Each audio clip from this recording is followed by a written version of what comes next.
All right. Thanks, everybody, for tuning in once again here on Aftershocks TV for an episode of Tremors on the CMS network. And today we've got we're talking a little bit something different today. Obviously, as everyone knows, most people know out there, the late great Bob Nalbandian, who's a big part of our network. Obviously, a big part, of my foray into the podcasting world. Obviously, Chris and Bob go way back to the original Skull sessions and beyond Right. that. And so we're here today, to really pay respects to Bob, talk about him a little bit, and just kind of give him his farewell here, his send off on Aftershocks. Just what a huge loss, Chris, big time. Dude, I mean, this is this is the fourth show I think I've done talking Yeah. about this because everybody knows how critical a personality and a person he was to me. And I mean, it's look, there's a lot of loss in this for me and for you as well. You're in the same boat as I am. There's the personal loss, which is the greatest loss, to Mhm. to me. Fuck these shows. The shows are the shows, and Bob obviously was important to my shows and all, but I mean, to me as a person, and probably you the same way, you know, we were friends. Like we talked to him all the time. Sometimes 2, 3, 4 times a week. Mhm. And certainly at least once every week and a half. I don't think the last 5 years I went more than 2 weeks without talking to Bob. Likewise, yeah. And I mean, he was just an important human being in my life. And a lot of times the conversation wasn't podcast this or metal that Mhm. or whatever. A lot of times it was personal stuff. It was, Bob was going through a lot of shit, as far as his health. And a lot of times, he would just call because he known I had been through a lot of shit. Mhm. And he'd be like, dude, this is how I'm feeling. How do I get through this? How do I get to the other side of this? Or in typical Bob fashion, he'd be like, man, this kind of sucks, but I'll get through it. Everybody has bad things. Mhm. Positive as always, man. Yeah, Yeah. positive as he always was. So, Mhm.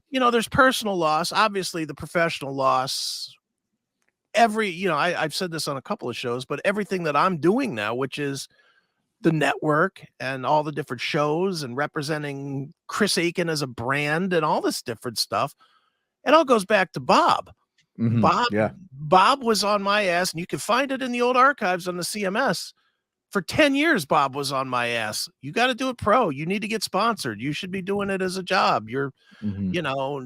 You're giving it away. He was that guy that was always on me to say, dude, push forward. And even when we started the network, when it was me, you, and Bob Mhm. that Yeah. started the network, it was Yeah. literally you guys were doing Skull sessions. I was doing CMS. What did we do on each and every show? Bob was promoting the CMS, Mhm. and I was promoting Skull sessions, or Neely was promoting Skull. We were promoting our shows back and forth, Yeah. and then all three of us, and I'm sure you can attest to this. Me, you, and Bob got on a call one night, and we're like, why don't we just put our shows together and do this? Yeah. And Mhm. promote each other. We're doing it anyway. Why don't we put it together and do it? And that's kind of how even the CMS network started, in large part because of Bob. Absolutely. So it's a Yeah. huge loss for me. It's a huge loss. It's personal, professional, friend, colleague, podcaster, journalist. The guy gave me breaks I would have never gotten otherwise. Put me in his movies and stuff. Yeah. I mean, the list from me can go forever because it's just everything is positive. I don't have one bad thing to say about Bob. Nothing. No, I mean, and anybody that does have something bad to say about him, I always said, if you don't like Bob, man, you just don't like yourself. There's nothing about the guy. I mean, he didn't, like you said, he didn't have very many enemies, if any at all. Yeah. I mean, he was the type of guy, even like you said, personally, when we talk, if he did have something maybe not so kind to say about someone, he would always kind of follow it up with, well, but then again, he is, and he would look for something positive. Let's put it that Mhm. way. He wasn't the type of guy who just didn't want to not like people at all. He's, that was the one thing. I mean, and I'm with you, man. I mean, I could sit here and talk about this guy for hours. I mean, just like you said, it's more. I mean, everyone, of course, knows Bob from a musical, point of view and what he's contributed to the metal community for the last 40 plus years. But what they don't know is really just how special Bob was as a person. Right. Like the Bob you hear, when you listen to the podcast he does or to his documentary, whatever he's out there talking, he's just obviously a very calm. He's a great demeanor, and he's just very like almost like that older uncle or like grandfatherly type of guy. But he's like that in real life. It's not like that's just a persona that he had from his voice, and he sounded like that on radio, or whatever. And then off the camera, off the microphone, he was a totally different guy. He was that same person. Yeah. He was like the most genuine, kindest guy. Not a bad bone in his body. Like I said, it's and like getting to your point about just talking to him and just, I mean, for me personally, just meeting him years ago in LA, when he started the Skull Sessions, and when he asked me to help him with, just doing a MySpace site for him. I mean, that's the thing with Bob. It would start with simple. He was like that with everybody. You'd find one little thing in common, and next thing you know, you're like great friends with this guy. And it could be whether it was online, whether it was through like with you guys through the CMS, or whether he met you in person. He always just wanted to bring you into his circle. And like I think I was telling you, living in LA that I did for 8 years, people just aren't like that, Right. especially down there. I remember when I think I was telling you the story when I first did meet him, I was sort of like, okay, what's the catch with this guy? He's too nice and Right. genuine. In LA, it's like with music business people, it's like, if they're like that, they want something. They're there because there's something that you have that they may want to tap into, or maybe a connection that you have. Bob, it wasn't like that at all. It was like, after a few times hanging out with him, I started realizing, wow, this guy just really is just super genuine. He just wants to, if he has something in common with you, he just wants to build something together, a friendship, and then if he sees, like, for instance, even with us putting together Skull Sessions, I mean, not putting together, but for bringing it back, it was simply just us hanging out. I guess I think I told you the story. We're at a power trip, seeing the band Power Trip. I told him, hey, man, you should really think about putting together the Skull Sessions again, man, because, it was great. And podcasting was coming back. It was really starting to really take hold, more so than it was back then. And he just said, yeah, I didn't have the time and stuff. And I just offered to kind of help him with the production piece. Right. And then and it wasn't just that. Well, like, he was like, okay, great. He was just like, hey, why don't I bring you as a co-host?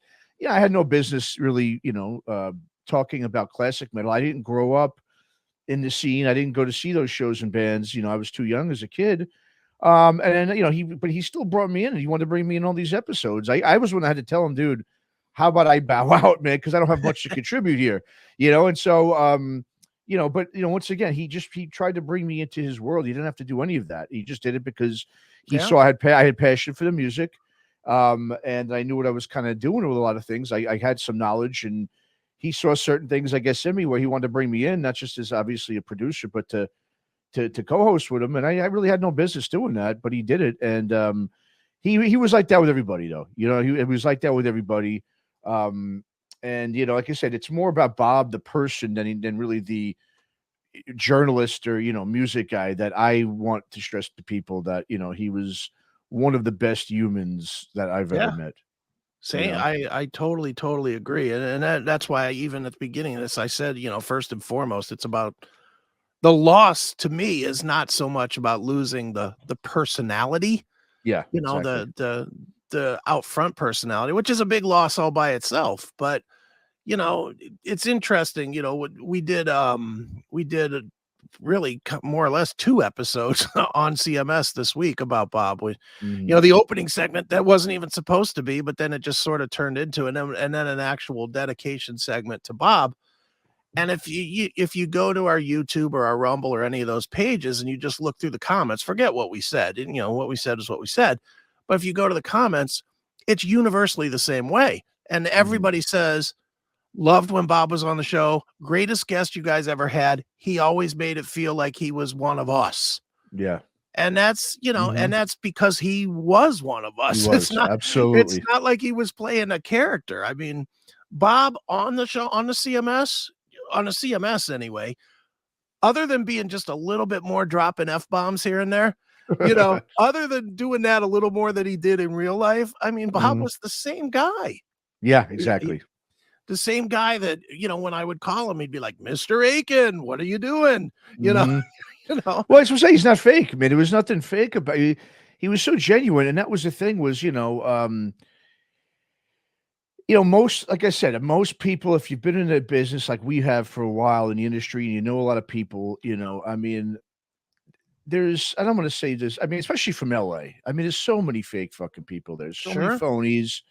He was such an anomaly because he was so real. What you saw, like you said, on the CMS, what you heard and saw is what you got when you, like you said, when you picked up the phone, like you were just saying, and he called you, and and the thing about him was he didn't want anything from anybody. I mean, this is no, a guy, right? This is a guy and we've seen it, I mean, you've seen the tributes to him from the Dave Mustaines and the Lars Ulrichs and the Marty Friedmans. This is a guy that had all those connections. He was friends with all those guys. He obviously is well known for bringing Marty Friedman into Megadeth. Without him, that wouldn't have happened. We wouldn't yeah, have had Rust in Peace and all those great records. Um, but he didn't even go around like talking about that or bragging about no, that or wanted recognition for that. I mean, he thought it was real cool when Megadeth put him in their book. And then I mean, Armored Saint, he was considered the seventh member of that band. yeah, Yeah, that there was a post Joey Vera put out in tribute to Bob.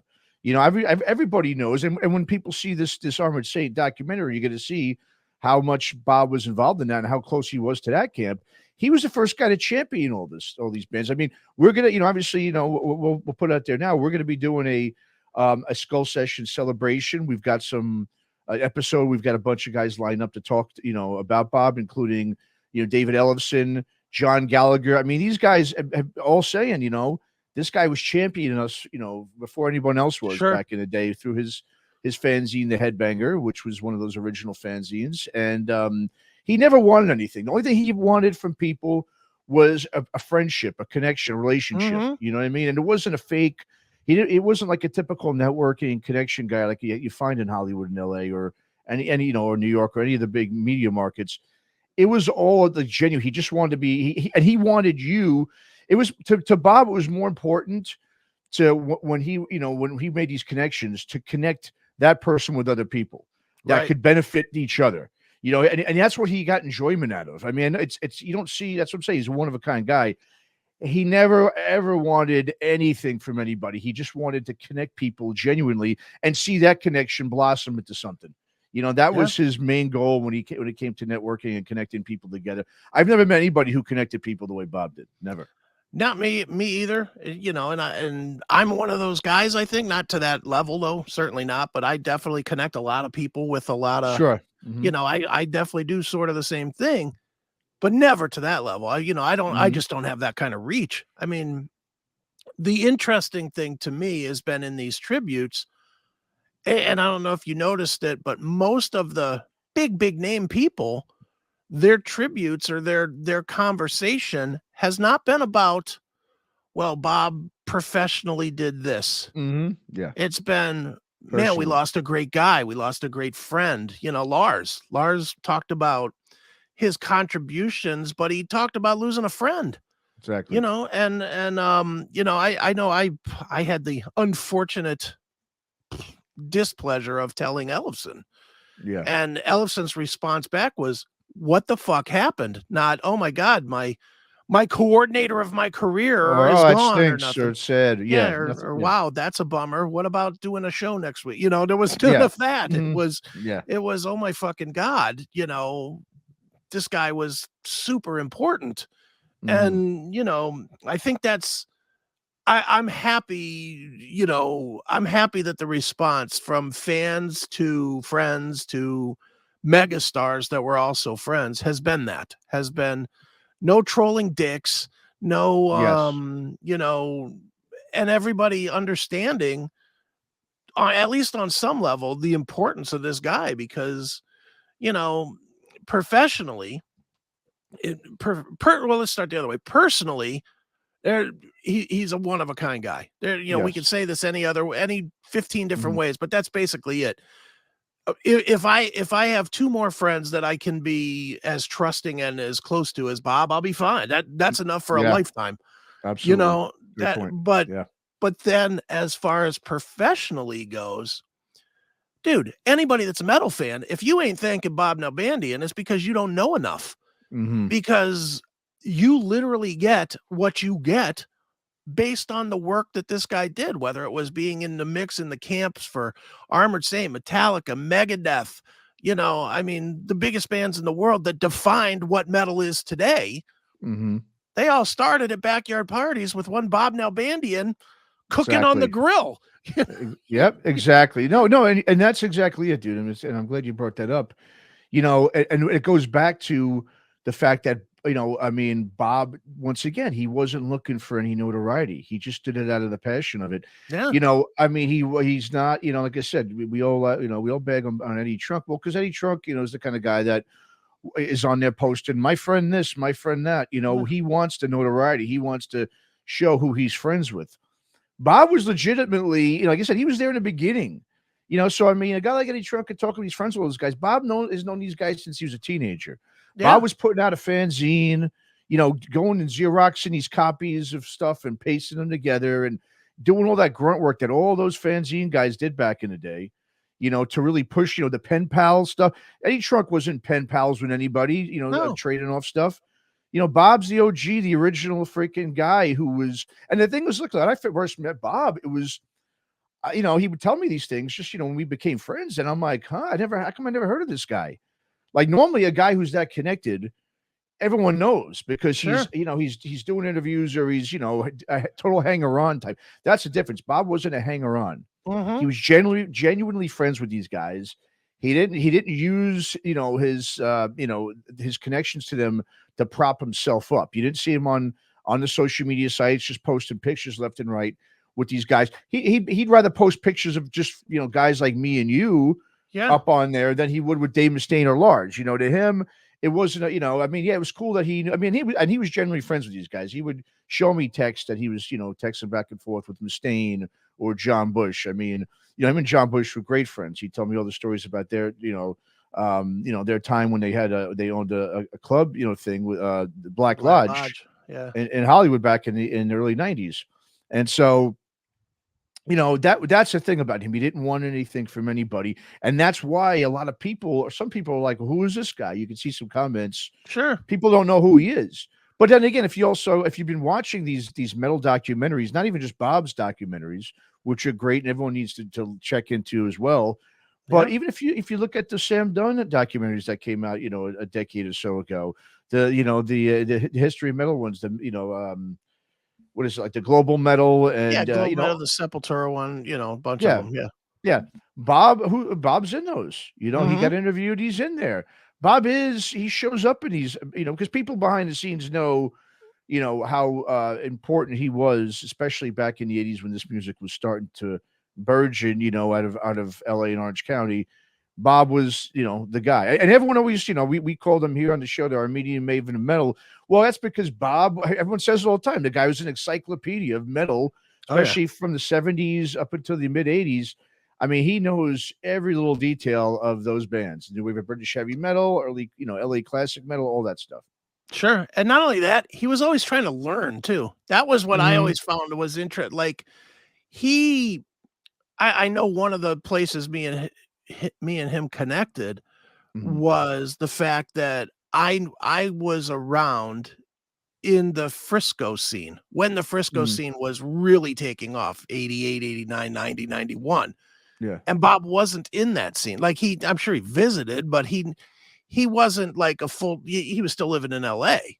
So a lot of times Bob would call me and, we'd just be shooting the shit. And he'd be like, dude, tell me what it was like at some of those Ruthie shows, or tell me about the Omni, or tell me about, he was always like looking for more knowledge than he had. And I'm like, sure. I'm like, this fucking Bob Nalbandian asking me, it's like, really?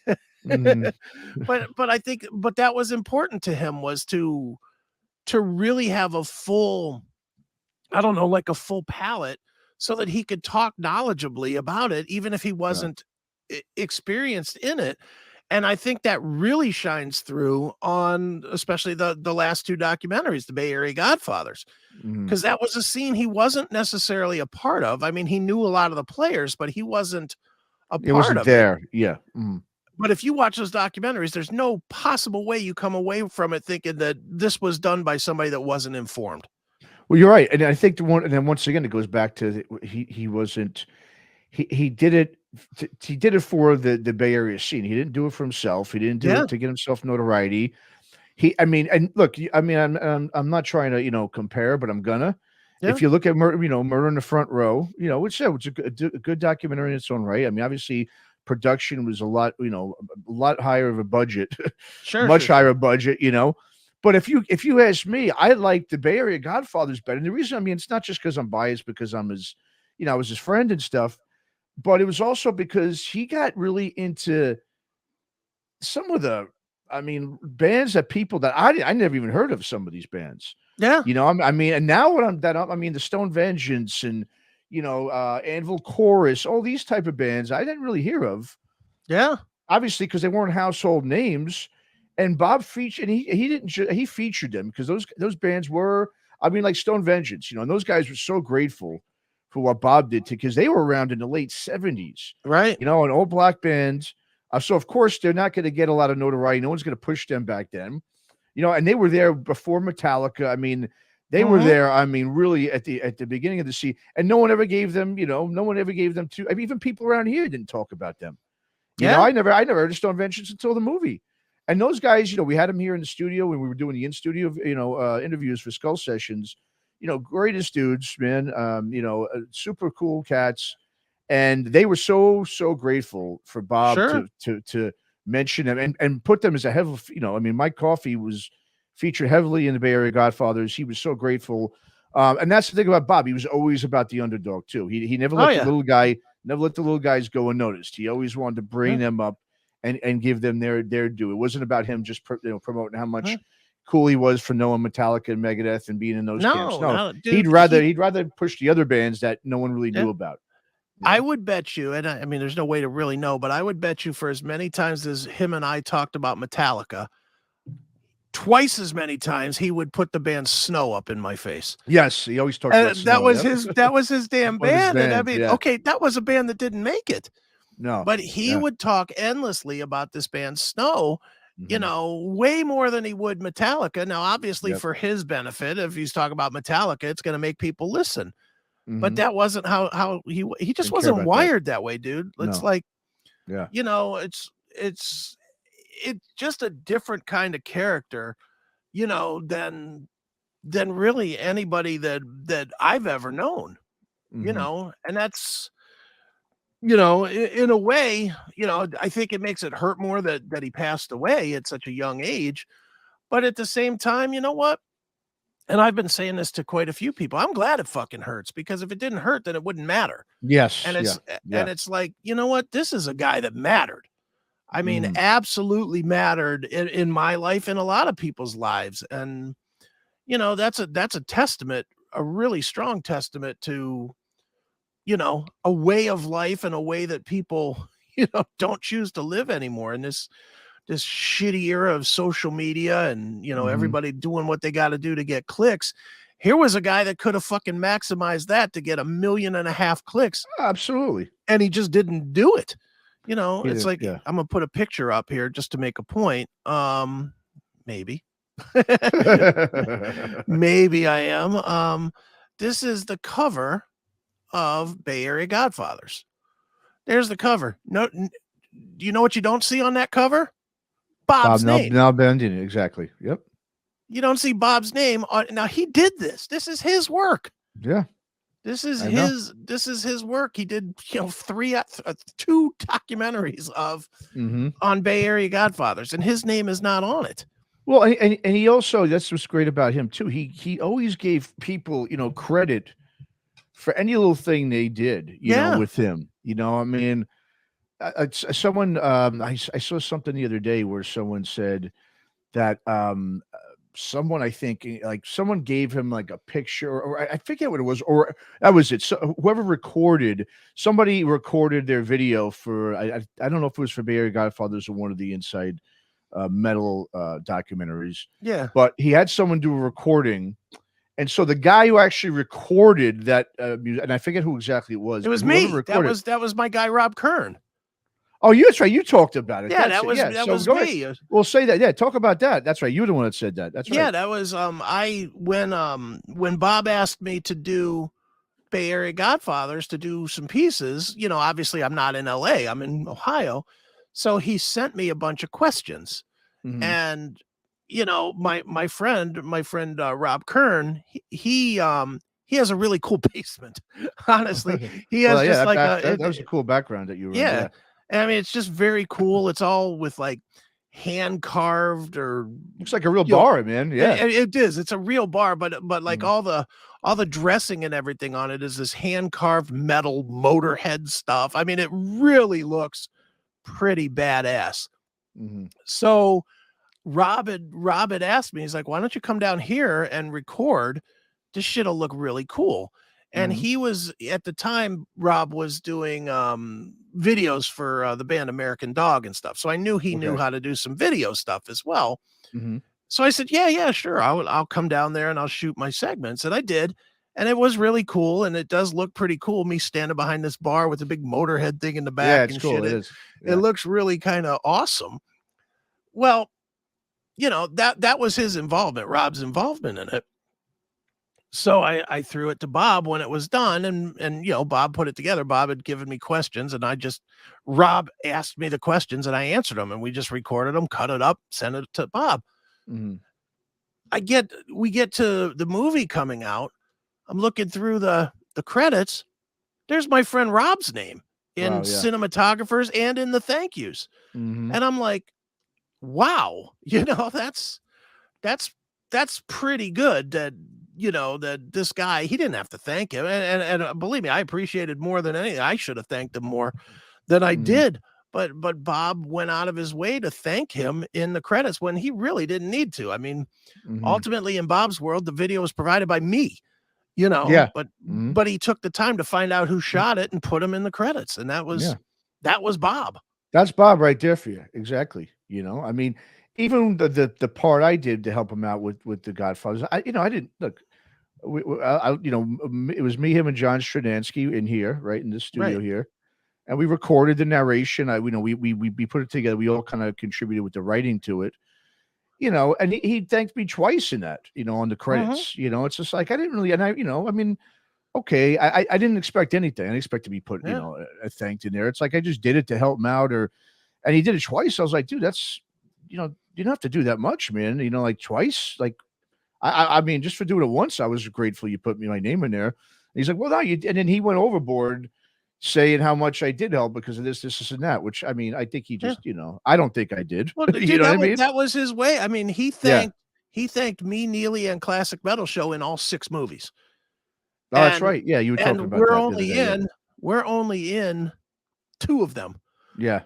But Inspiration, I guess. well, no, I asked him about it one time. I Uh-huh. said, "Dude, what do you I was like, "Dude, I appreciate it to no end, but why are you thanking us? You know, we didn't have anything to do with it." He's like, "Well, yeah, but you guys are like the first ones always to have me on to talk about it, and you always, you know, make sure that I promote it when I'm on the show and, you know, this and Mhm. that." And dude, that's just courtesy. You know, that's the courtesy I give to every single person I ever interview. Yeah. Mhm. You know, is hey, tell us where we can find it. Tell us where we can buy it. Mhm. You know, that's every interview that we do. But Bob took that as it was important enough to him that he felt it needed to be acknowledged. Mhm. And that was big. You know, that was, Huge. Yeah. you know, I've contributed to a lot of other things that I ain't seen my name in. And Well, exactly, right? I'm not, you know, bitter about that or anything. I mean, that's kind of, you know, I don't ask for any credit, you know, but Mhm. still Bob was the one that always gave credit to anybody that helped him in any way possible.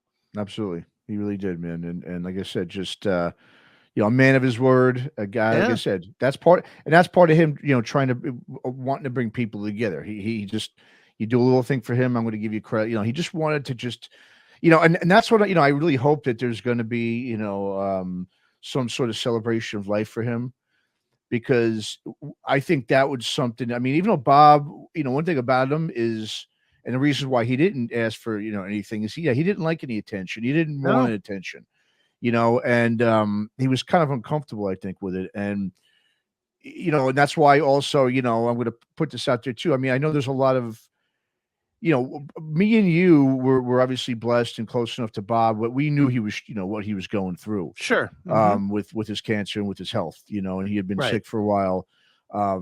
And I know there's a lot of people out there that Bob had known for a long time that he was close with that didn't know, Mhm. and I know a lot of them, especially a lot of the musicians, they were shocked because, Bob didn't come out. Yeah, he didn't come out there and put a Facebook post up and say, "Hey, everyone, look at me. I'm in the hospital. I got lymphoma." Yeah. No, I mean, he wasn't about that. He was private. He didn't want anyone to worry about him. And he knows so many people. The last thing he wanted was this poor, attention of, everyone feeling bad for him. That's the Yeah. last thing he wanted, which is really why he didn't tell many people. Like I said, I mean, I saw, I saw him about 2 weeks before he passed. And, I knew things weren't really going well. I mean, even though Bob didn't tell me the lengths of it, there's certain things I could tell what he was saying that it wasn't good. And Sure. so I went up to see him and it wasn't good. I figured it was the last time I was going to see him. I just had that feeling in my gut, and he just wasn't doing well. And Right.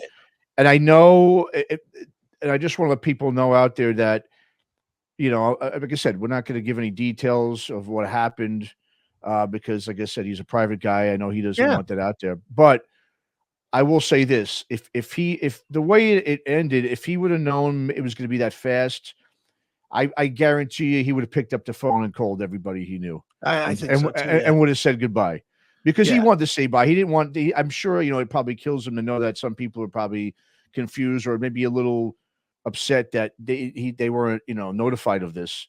But trust me, if Bob knew, okay, if Bob was on a hospice thing or for whatever it was, where he was like, okay, I only have 2 weeks or whatever it is, guarantee he would have called Oh everybody yeah. and let them He- know and would have said goodbye. So I just want people to understand that if if they're surprised or shocked because he didn't say anything, he would have, if things would have, not taken the turn it did towards the end there. Sure. And so, and that's the thing, he would have. So just wanted to kind of, just say that because I know there are a lot of people out there that have expressed their, maybe disappointment or whatever you want to call Confusion it, or or confusion, surprise or yeah, whatever. or Yeah. why that he didn't let people know, and that's why he was a private guy, Yeah. and like I said, some people just choose to deal with it that way, and he Well, don't want attention, and when you're saying that, I will expand a little on that. Mhm. He had been going through, I'll share a couple of details I don't think he would care about at this point, but, he'd been going through chemo for what, about 8 months on and Yeah, off? yeah, he was doing it for Is a long time, and, he would call me he would call me a lot of the times when he was doing his chemo because he had nothing to do except sit there Mhm. and, get the chemo, and, so he would call me because he knew I'd pick up the phone and just talk no matter what time of the day it was. And, every call, every single call at the end of it was, "Don't forget, man, whatever you do, I don't want people knowing about this shit," Exactly, and yeah. it's Mhm. he always said, "This is I don't want people worrying about me," and that was the way he always put it. He was like, "I don't want people worrying about me." It wasn't like, "I don't want people to know I'm sick." He Yeah. was like, "I don't want people worrying about me," Mhm, yeah. and Selfless, it's him. and I think that's why we honored it because he he really was that kind of guy in real life, to us about everything. We could tell him shit we didn't want people to know. And he would say nothing, And he would exactly. say Yep. nothing. He, went to his grave So literally trustworthy, without man. saying things. Yeah. And we had such a trust with him that, I mean, look, this is a pretty important guy, and we knew some shit. And none of us said boo. I mean, Mhm. when I told Neely, he was like, I didn't know Bob was sick. Yeah. And I mean, I do a show with Neely every single week, and I didn't Mhm. tell him because that was what Bob had asked me to do, Mhm. Yeah. was not tell anyone. So I hope people aren't sitting there thinking, well, maybe we weren't as close as I thought we were. I don't think it's that at all. I think you're hitting it on the head. If if he would have known that he had 2 weeks, a month, whatever, he would have called or emailed or Yeah, absolutely. something. He absolutely would have done that. I mean, his is one of those cases where when we say it was sudden, I mean, it was as sudden as you're alive one day and you get in a car accident the next day sudden. Exactly, You yeah. know, he was sick for a while, but nobody was saying you got a day to live. You Yeah. know, nobody was saying that. The So, doctors, nobody. Exactly. So even with us, even though we knew, we didn't get to, get an official goodbye either. So No. it happened to everybody. And like I said, it's unfortunate, yes, that he didn't. I know he would have loved to, but he didn't. And and the bottom line is, look, he just Mhm. it's who he was. He was selfless. He didn't want the attention. Yeah. And in the end, that's how he went out. And but like I said, it's I'm glad that we were able to, we're blessed to have been able to, to would have known what was coming on, so that we weren't completely shocked like everybody else. And we were blessed that we were, speaking with him up until pretty much the last couple of days there. Sure. And you know once again, just regardless of what he did for the music and the metal community for 40 plus years, it's more about the person he was, Right. the Yeah. individual, the character. If the world, if we had more Bobs in this world, the world would be so much better off than it is now. I And agree with that. and he's inspiring in that way. When something like this happens, it makes you take a look at yourself. I think it'll deep here, Hmm. but it's like to make you say, look at yourself and go, man, like, if you look at the way Bob would handle certain things, he never got rattled. He never got like super pissed and Hmm. emotional about certain things, even if something didn't go his way. Like I was telling you, Yeah. like even certain things, if I, something I was telling you the story about, quickly about someone, when I was doing the skull sessions with him, and I put up a wrong graphic of a wrong band member Yeah. of someone who was interviewed, and someone else got a little upset. It didn't deter Bob at all. He didn't. Little things Hmm. like that didn't bother him. He wasn't this perfectionist guy. I mean, my funny story I always say about when we rebooted Skull Sessions, the first day we did it, he showed up here with a Radio Shack microphone, like a $10 special, two of them. And I'm like, Right. dude, what are you doing, man? I'm like, we're not using this fucking thing. I mean, this is the Skull Sessions, man. Times have changed. It's not, Yeah. 2008 where, you just get a tape recorder and record that shit. We got to get, with the times here, man. And, Right. but he didn't care. He was a simple guy. He was ready to do it the cheapest, whatever way possible. It wasn't really about all the bells and whistles. He didn't care about that.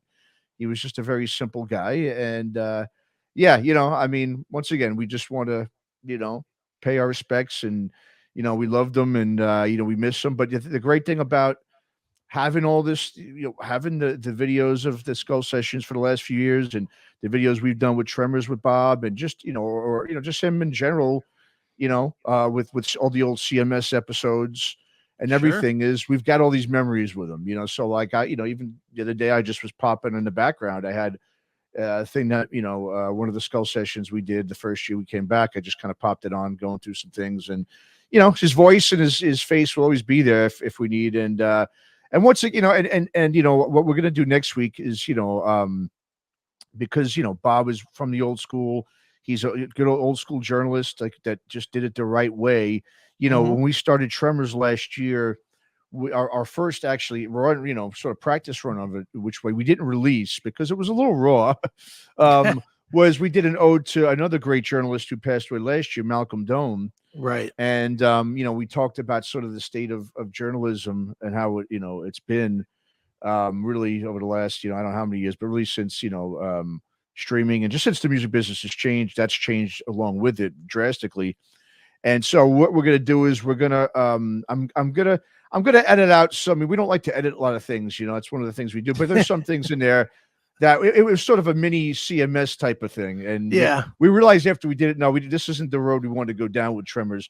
So Right. I'm gonna edit out some of the more raw things where we're kind of maybe going off on people that we don't really, we don't want that being out there. So we're gonna I'm gonna let that out, but I'm gonna post that up for everybody because I Okay. thought it was a pretty good episode. Other than that, I thought it was really good. Sure. And it also paid, like I said, it paid, homage to a guy like Malcolm Dome, another, a journalist who passed last year, who just did it the right way. A guy who wasn't Hmm. seeking attention, just did it for the passion, love of music. And it gave fans like us the information, and sort of, it just helped build, Yeah. the mystique of metal the way it used to be. And that's kind of gone now. Everything's just homogenized and just blah. And that's something hopefully that we can do here on the network, is to bring back a little bit of that, that Bob and guys like him and Malcolm Dome, brought to Yeah. the metal world back in the day. Absolutely, man. And dude, I hate to say it, but more and more they're going away. Mhm. The heroes that created it. I mean, We still have a few. I mean, we still have a few from like the now I'll call it the Nalbandian era, as much as I hate to have that as a term Yeah, now, but I know. I mean, we still have like Stranansky and Hale and Rob Quintana on some level, and that collection of guys, that are the real OGs that were there at the Yes. very, very, very, very beginning of it. But whew, more and more, that ain't what we got now. More and more now we got is nothing but clickbait heads. And Well, when you that's think about those guys, no, you're right, and that's a great point. With those guys when they were, I mean, they were a necessity back then for metal. If those guys yeah, weren't doing their fanzines, Quintana and Bob, and if Stradansky didn't have Metal Rendezvous, and the guys on the East Coast too, you had Howie Abrams had his fanzine. This sure. was this was from coast to coast, and even in the other countries, they would Yeah. have it as well in Germany and so forth. In the UK, there was all these guys. If these guys weren't doing that, this music never would have taken hold because No. you needed people to champion. You needed people in the press to put, and these guys did it really just, I mean, it was just an exciting thing, that it was Hmm. new and exciting. And it was not done so they could put their face in front of the, camera or put their name on the No. thing of, Bob and Malcolm and, and Ron Quintana. No, they just did it because it was this great, community that was Yeah. built from it. I mean, they helped build the community of metal, which that's what drove it. That's what got the majors looking at and going, "Hey, what's going on with this scene Well, here in LA and in New York and in San Francisco and in the UK and Germany? What is this?" Well, these guys all wrote. There was no email. These guys literally mailed yeah, they letters, mailed shit back and traded forth. tapes, Yeah. cassettes. I mean, this is how it started. Just so organically like that, I mean, just Hmm. so, just from a pure passion, point of passion, not of wanting anything out of it, just to feel like, look, I mean, it was a community they built, it Yeah. really did, Yeah. And you know? when you really think about it, I owned a music magazine for a little while, for 6 years, 5 years.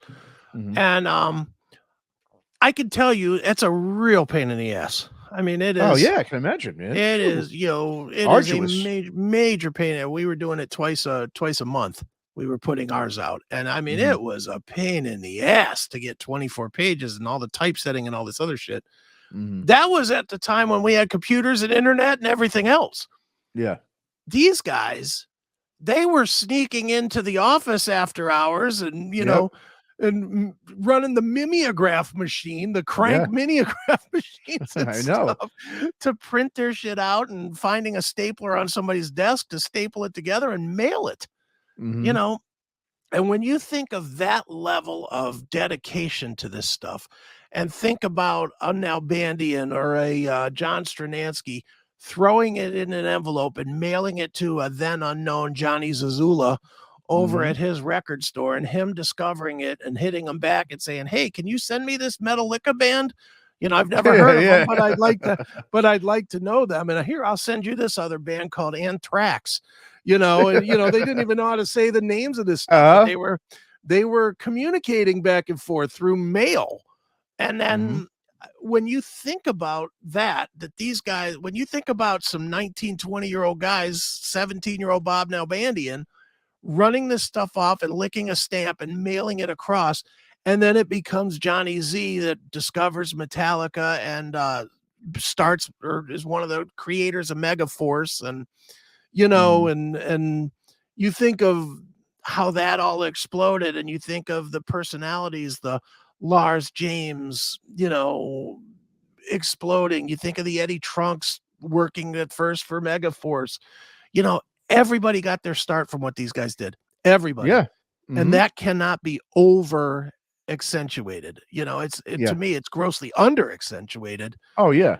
how important what they did was and is for what we have today. Mhm. You would not have Rust in Peace, Master of Puppets, Ride the Lightning, Among the Living. You wouldn't have any of these records if it weren't for the work that these guys did. Slayer, Yep. you wouldn't have, any of the Slayer stuff. You wouldn't have had any of that stuff if Mhm. it Yep. wasn't for the work that these guys did. And Yeah. it's important to keep that in mind, not just because we're talking about Nalbandian, but just in general. I mean, this is the core to the music you love. And if you love it, you better appreciate a guy like Bob, a guy like John Stranansky for what they did, because they gave this to you. And none of them, Mhm. none of the ones we're talking about has ever asked for any credit. No. I mean, these guys, none of them. I mean, they're not sticking their faces in cameras. Oh, I was there. I did this. I mean, like I said, Bob was at the very first Metallica show ever. Yeah. I mean, these guys were, at these bands that you know about when they were just little itty bitty kids, starting in a small little crappy club, Mhm. playing their first show. These guys were all there. Yeah. And once again, it's and we talk about just that it's keeping that flame and that spirit alive of it, that community, like I said, the one thing about knowing Bob, and even just and knowing having met and knowing John Stranansky for a while, these guys, man, they still have that that you could see that passion for it, Sure. even though they weren't doing, I think everyone kind of went off, and most people just had regular lives, of course, started families, regular jobs, a lot of them. They still never lost that fire. You could see, I mean, you could see if they could, they would go back and do it again. If it didn't, Mhm. if they didn't have to worry about, adult things, you know what I mean? Yeah. Obviously, and have to worry about mortgages and stuff. But these guys just had such and that's the thing that we've just talked about that's kind of missing is, sure, there's plenty of music out there, and there's plenty of people that want to help, but are people helping for just the community part of it, and just because it's a celebratory thing. When I see an Eddie Trunk, I mean, no, that guy's just out for promoting himself. It's okay, I get it, it's a job, he's got his own bills to pay, and this is, we'd all love to have a situation like Eddie Trunk where we can, talk to these, musicians and become friendly with them and build relationships. And, and kudos. Hey, I mean, I don't want to, bag on a guy like Eddie Trunk because, he was doing it back then too. He's been Yeah. around a long time, I mean, with the Yes. Megaforce days and stuff. So he's a bit of an OG himself. I mean, obviously, on the East Coast, I mean, he has his own thing, but, I guess my point is just, I'm hoping with the podcasting world and what we see with the video cast, and we see a lot of guys doing it now. You just interviewed for Chris Ake Presents. You interviewed Scott Bowling, another guy just doing it for pure passion. I mean, he does it Mhm. amazingly well. I mean, you talk about the production, the money that he puts into what he Yeah. does and doesn't get enough credit. I mean, I think what's happened is a lot of people look at that and they get jealous. They get envious, of Mhm. someone like a Scott Boland because of of the means he has to maybe do something like that. Well, it's fuck being envious and jealous. Appreciate it. Yeah. It's for the greater good of the metal community. That once again, the whole community thing is just not there because everyone's so self-centered to Mhm. want to put their face and name on everything, and they just want to compete with the. I mean, I've told you this, even when I started, my foray into the music business, doing internships at Roadrunner, and just for a couple of weeks at Century Media and Nuclear Blast when they came over to the U.S. in the mid 2000s, and just these other labels I would do. One of the reasons I got out of it was because I couldn't believe how much. I mean, these people that work there, how there was just a bunch of assholes. No, I mean, seriously, they were Yeah. all about when you came in, and I was all about like, hey, this is great. We're all working together, to pump these bands up.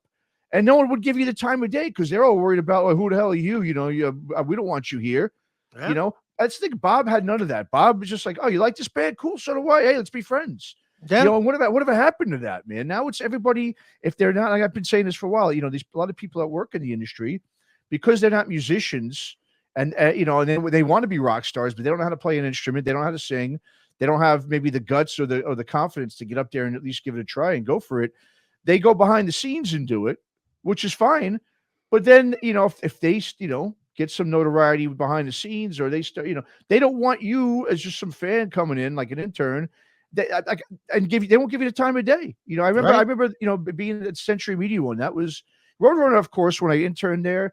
It was a bigger label at the time too, and I'm sure Sure. they had a lot of interns coming in. I get it, but when you're there for a while, you think, okay, this guy's here though for a long time. I guess he really has some passion. They still wouldn't give you the time of day if you just were a quote unquote intern. The best people I met working at these labels weren't the people inside behind the scenes. It was actually the musicians.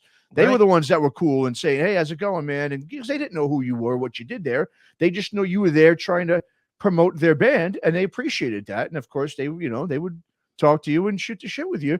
But these other people working in these labels and so forth, I mean, so just petty little shit. They were Mhm. so insecure that you were going to come in and try to take their job over. I think I told you the story at Roadrunner. One of the guys, I won't say his name, but one of them, I worked under two guys. One was Corey Brennan, who's now the manager of Megadeth and a lot of other bands.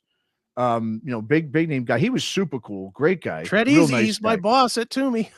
Oh, he is? Okay. Yeah. Well, Corey Brennan was a great, I mean, I was an intern for him. He was fantastic to work Sure. under. Nicest guy. He turned me on to bands like Nebula, some of the stoner stuff that I really wasn't into at the time or didn't know. And then the other guy, I won't say his name because that's the guy I had an issue with. But this guy, I was showing up at stuff. I was going to the events, all these live events. I remember the last live event. It's funny. I just interviewed John Joseph, from the ex Cro-Mag singer. He put on a benefit show.